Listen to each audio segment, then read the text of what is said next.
Next one, yung CVAP, gustong-gusto ko yung inclusive environment talaga na meron dito.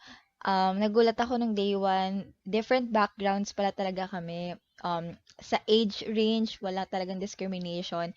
Also, gustong-gusto ko din na may mga PWDs kaming kasama. Dun pa lang, an inclusivity is highly evident. And yung mga mentors, lahat very encouraging, yung open sila, andun talaga yung CVAP mantra na sharing, caring, loving. So, continuously nakikita ko yon buong session na yung mga mentors, they reach out, paano ba sila makakatulong. So, yung ganon, all throughout the session, mafe-feel mo yon at makikita. So, sobrang laking bagay yon as newbie sa voice artistry.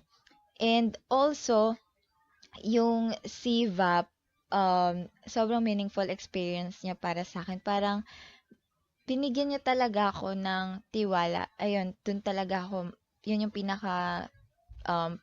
pinagpapasalamat ko sa CVAP na magtiwala sa sarili ko na hindi ko naman din kailangan parang maging magaling sa lahat.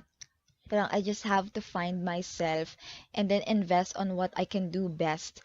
And also continuously try to explore, to improve